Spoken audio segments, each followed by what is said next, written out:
اور اس وقت کو یاد کرو جب لقمان نے اپنے بیٹے کو نصیحت کرتے ہوئے کہا کہ بیٹا اللہ کے ساتھ شرک نہ کرنا، شرک تو بڑا بھاری ظلم ہے۔ جو لوگ شرک کرتے ہیں وہ کہیں گے کہ اگر اللہ چاہتا تو ہم شرک نہ کرتے، اور نہ ہمارے باپ دادا شرک کرتے، اور نہ ہم کسی چیز کو حرام ٹھہراتے۔ اسی طرح ان لوگوں نے تکذیب کی تھی جو ان سے پہلے تھے، یہاں تک کہ ہمارے عذاب کا مزہ چکھ کر رہے۔ کہہ دو کیا تمہارے پاس کوئی سند ہے؟ اگر ہے تو اسے ہمارے سامنے لاؤ۔ تم لوگ تو بس گمان کے پیچھے چلتے اور اٹکل کے تیر چلاتے ہو۔ کہہ دو کہ اللہ ہی کی حجت غالب ہے، پھر اگر وہ چاہتا تو تم سب کو ہدایت دے دیتا۔ کہو کہ اپنے گواہوں کو لاؤ جو بتائیں کہ اللہ نے یہ چیزیں حرام کی ہیں، پھر اگر وہ آ کر گواہی دیں تو تم ان کے ساتھ گواہی نہ دینا، اور نہ ان کی خواہشوں کی پیروی کرنا جو ہماری آیتوں کو جھٹلاتے ہیں اور جو آخرت پر ایمان نہیں لاتے، اور بتوں کو اپنے پروردگار کے برابر ٹھہراتے ہیں۔ اے اہل ایمان، تمہارے مال و جان میں تمہاری آزمائش ضرور کی جائے گی، اور تم اہل کتاب سے اور ان لوگوں سے جو مشرک ہیں بہت سی ایذا کی باتیں سنو گے، تو اگر صبر اور پرہیزگاری کرتے رہو گے تو یہ بڑی ہمت کے کام ہے۔ کہو بھلا تم کو جنگلوں اور دریاؤں کے اندھیروں سے کون نکال لاتا ہے، جبکہ تم اسے عاجزی سے اور چپ کے پکارتے ہو، اور کہتے ہو اگر اللہ ہم کو اس تنگی سے نجات بخشے تو ہم اس کے بہت شکر گزار ہوں۔ کہو کہ اللہ ہی تم کو اس تنگی سے اور ہر سختی سے نجات بخشتا ہے، پھر بھی تم اس کے ساتھ شرک کرتے ہو۔ کہہ دو کہ وہ اس پر بھی قدرت رکھتا ہے کہ تم پر اوپر کی طرف سے یا تمہارے پاؤں کے نیچے سے عذاب بھیجے، یا تمہیں فرقہ فرقہ کر دے اور ایک کو دوسرے سے بھڑا کر آپس کی لڑائی کا مزہ چکھا دے۔ دیکھو ہم اپنی آیتوں کو کس کس طرح بیان کرتے ہیں تاکہ یہ لوگ سمجھیں، اور اس قرآن کو تمہاری قوم نے جھٹلایا حالانکہ یہ سراسر حق ہے۔ جو لوگ ایمان لائے اور انہوں نے اپنے ایمان کو شرک کے ظلم سے ملوث نہیں کیا، ان کے لیے امن و بے خوفی ہے، اور وہی ہدایت پانے والے ہیں۔ اور یہ ہماری دلیل تھی جو ہم نے ابراہیم کو ان کی قوم کے مقابلے میں عطا کی تھی۔ ہم جس کے چاہتے ہیں درجے بلند کر دیتے ہیں، بے شک تمہارا پروردگار دانا ہے، خبردار ہے۔ یہ اللہ کی ہدایت ہے، اس پر اپنے بندوں میں سے جسے چاہے چلائے، اور اگر وہ لوگ شرک کرتے تو جو اعمال وہ کرتے تھے سب ضائع ہو جاتے۔ اور جن لوگوں کو یہ مشرک اللہ کے سوا پکارتے ہیں ان کو برا نہ کہنا کہ یہ بھی کہیں اللہ کو بے ادبی سے بے سمجھے برا نہ کہہ بیٹھے۔ اس طرح ہم نے ہر ایک امت کے اعمال ان کی نظروں میں اچھے کر دکھائے ہیں، پھر ان کو اپنے پروردگار کی طرف لوٹ کر جانا ہے، تب وہ ان کو بتائے گا کہ وہ کیا کیا کیا کرتے تھے۔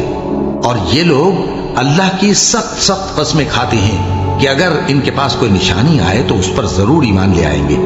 کہہ دو کہ نشانیاں تو سب اللہ ہی کے پاس ہیں، اور مومنوں تمہیں کیا معلوم ہے یہ تو ایسے بدبخت ہیں کہ ان کے پاس نشانیاں آ بھی جائیں تب بھی ایمان نہ لائیں، اور ہم ان کے دلوں اور آنکھوں کو الٹ دیں گے، تو جیسے یہ اس قرآن پر پہلی دفعہ ایمان نہیں لائے ویسے پھر نہ لائیں گے، اور ہم ان کو چھوڑ دیں گے کہ اپنی سرکشی میں بہکتے رہیں۔ اور اگر ہم ان پر فرشتے بھی اتار دیتے اور مردے بھی ان سے گفتگو کرنے لگتے اور ہم سب چیزوں کو ان کے سامنے لاموجود بھی کر دیتے تو بھی یہ ایمان لانے والے نہ تھے، مگر یہ کہ اللہ چاہے۔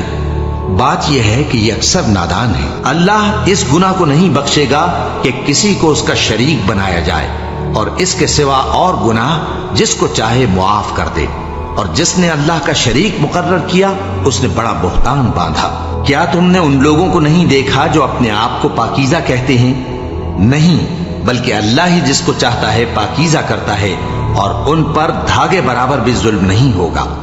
دیکھو یہ اللہ پر کیسا جھوٹ طوفان باندھتے ہیں، اور یہی کھلا گناہ کافی ہے۔ اور مشرک کہتے ہیں کہ اگر اللہ چاہتا تو نہ ہم ہی اس کے سوا کسی چیز کو پوجتے اور نہ ہمارے بڑے ہی پوجتے، اور نہ اس کے فرمان کے بغیر ہم کسی چیز کو حرام ٹھہراتے۔ اے پیغمبر، اسی طرح ان سے اگلے لوگوں نے کیا تھا، تو پیغمبروں کے ذمے اللہ کے احکام کو کھول کر سنا دینے کے سوا اور کچھ نہیں۔ اور جب مشرک اپنے بنائے ہوئے شریکوں کو دیکھیں گے تو کہیں گے کہ پروردگار یہ وہی ہمارے شریک ہیں جن کو ہم تیرے سوا پکارا کرتے تھے، تو وہ ان کے کلام کو مسترد کر دیں گے اور ان سے کہیں گے کہ تم جھوٹے ہو، اور اس دن اللہ کے سامنے سرنگوں ہو جائیں گے، اور جو طوفان وہ باندھا کرتے تھے سب ان سے جاتا رہے گا۔ جن لوگوں نے کفر کیا اور لوگوں کو اللہ کے رستے سے روکا، ہم ان کو عذاب پر عذاب دیں گے اس لیے کہ شرارت کیا کرتے تھے۔ جو لوگ مومن یعنی مسلمان ہیں اور جو یہودی ہیں اور ستارہ پرست اور عیسائی اور مجوسی اور مشرک، اللہ ان سب میں قیامت کے دن فیصلہ کر دے گا۔ بے شک اللہ ہر چیز سے باخبر ہے۔ اور ایک وقت تھا جب ہم نے ابراہیم کو خانہ کعبہ کا مقام بتا دیا اور ارشاد فرمایا کہ میرے ساتھ کسی چیز کو شریک نہ کیجو، اور طواف کرنے والوں اور قیام کرنے والوں اور رکوع کرنے والوں اور سجدہ کرنے والوں کے لیے میرے گھر کو صاف رکھا کرنا۔ وہی رات کو دن میں داخل کرتا اور وہی دن کو رات میں داخل کرتا ہے، اور اسی نے سورج اور چاند کو کام میں لگا دیا ہے، ہر ایک وقت مقرر تک چل رہا ہے۔ یہی اللہ تمہارا پروردگار ہے، اسی کی بادشاہی ہے، اور جن لوگوں کو تم اس کے سوا پکارتے ہو وہ کھجور کی گٹھلی کے چھلکے کے برابر بھی تو کسی چیز کے مالک نہیں۔ اگر تم ان جھوٹے معبودوں کو پکارو تو وہ تمہاری پکار نہ سنے، اور اگر سن بھی لے تو تمہاری بات کو قبول نہ کر سکیں، اور قیامت کے روز تمہارے شرک سے انکار کر دیں گے، اور ایک ہی باخبر کی طرح تم کو کوئی خبر نہیں دے گا۔ لوگو، تم سب اللہ کے محتاج ہو، اور اللہ ہی تو بے نیاز ہے، لائق حمد و ثنا ہے۔ اگر وہ چاہے تو تم کو نابود کر دے اور نئی مخلوق لے آئے، اور یہ اللہ کو کچھ مشکل نہیں۔ اور کوئی بوجھ اٹھانے والا کسی دوسرے کا بوجھ نہ اٹھائے گا، اور کوئی بوجھ میں دبا ہوا اپنا بوجھ بٹانے کے لیے کسی کو بلائے تو بٹایا نہ جائے گا، اگرچہ قرابت دار ہی ہو۔ اللہ جس کو چاہتا ہے سنا دیتا ہے، اور تم ان کو جو قبروں میں ہیں سنا نہیں سکتے، تم تو صرف خبردار کرنے والے ہو۔ کیا انہوں نے اللہ کے سوا اور سفارشی بنا لیے ہیں؟ کہو کہ خواہ وہ کسی چیز کا بھی اختیار نہ رکھتے ہوں اور نہ کچھ سمجھتے ہی ہوں، تب بھی کہہ دو کہ سفارش تو سب اللہ ہی کے اختیار میں ہے، اسی کے لیے آسمانوں اور زمین کی بادشاہت ہے، پھر تم اسی کی طرف لوٹ کر جاؤ گے۔ اور جب ایک اکیلے اللہ کا ذکر کیا جاتا ہے تو جو لوگ آخرت پر ایمان نہیں رکھتے ان کے دل گھٹ جاتے ہیں، اور جب اللہ کے سوا اوروں کا ذکر کیا جاتا ہے تو فوراً خوش ہو جاتے ہیں۔ کہو کہ اے اللہ، اے آسمانوں اور زمین کے پیدا کرنے والے، پوشیدہ اور ظاہر کے جاننے والے، تو ہی اپنے بندوں میں ان باتوں کا جن میں وہ اختلاف کرتے رہے ہیں فیصلہ کرے گا۔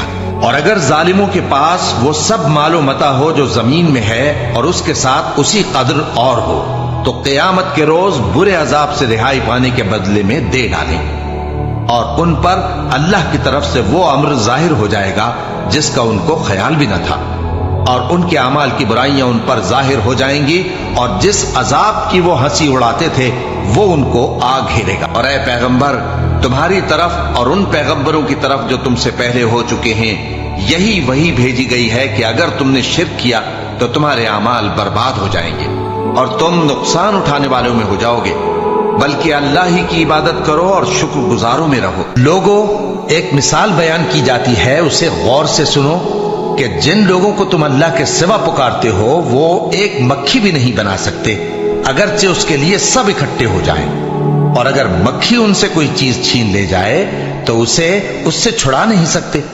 طالب اور مطلوب یعنی عابد اور معبود دونوں گئے گزرے ہیں، ان لوگوں نے اللہ کی قدر جیسی کرنی چاہیے تھی نہیں کی۔ کیا اللہ اپنے بندے کو کافی نہیں؟ اور اے نبی، یہ تم کو ان لوگوں سے جو اللہ کے سوا ہیں یعنی غیر اللہ سے ڈراتے ہیں، اور جس کو اللہ گمراہ رہنے دے اسے کوئی ہدایت دینے والا نہیں، اور جس کو اللہ ہدایت دے اس کو کوئی گمراہ کرنے والا نہیں۔ کیا اللہ عزت والا بدلہ لینے والا نہیں ہے؟ اور اگر تم ان سے پوچھو کہ آسمانوں اور زمین کو کس نے پیدا کیا تو کہہ دیں گے کہ اللہ نے۔